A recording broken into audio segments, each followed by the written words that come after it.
Here's another CPA exam tip, Prometric tips. What do I need to do for the Prometric location? First of all, before you head out there, map out the location. In other words, figure out where it is, how you're going to get there. I always tell people to drive out there before the exam happens so that way you can see it. So in other words, a couple of days before so you know exactly what buses, what trains, or where the parking is going to be. Because remember, Murphy's Law, anything that can happen will happen. Also, arrive early. Get there an hour or two before the exam. When I took the exam, I got in the parking lot, I parked, and then I spent about an hour and a half studying so I could shift my mind over from traffic, where I'm honking, hey, you, to what I needed to know, TT, BPO, 75, and 90.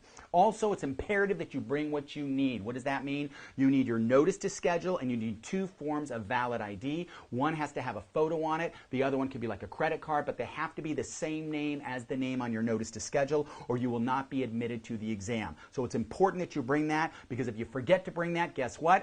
You have to reschedule. You can't sit for the exam. Book your exam early. Why is that? Because a lot of locations fill up, especially the last window of the year, November, right? We all like to procrastinate. I'll put it off mañana. Guess what? November is the busiest month of the year because it all fills up, and the last 2 weeks especially. So be flexible. If you're set on a certain date, be flexible on a location. If you're set on a certain location, then be flexible on that date, so that way you can make sure that you don't miss out on your exam time. The other thing, there's a whole list of things you are not allowed to bring to the exam.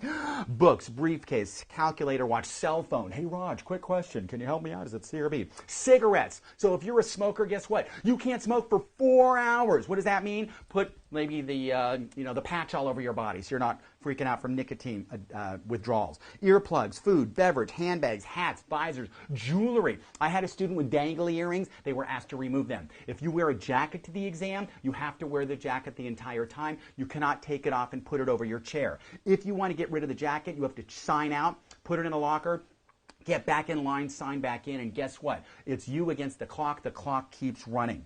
Plastic bags, slide rulers, umbrellas, a watch. You can't wear a watch. Why not? Because there's a countdown clock. And I love the last item on their list, a weapon of any kind. Deferred taxes, no, right? So these are all things you're not allowed to bring. But again, with Prometrics, plan ahead, look at their website, look at the listings of things you can and cannot bring, and that, my friends, is my exam tip for you.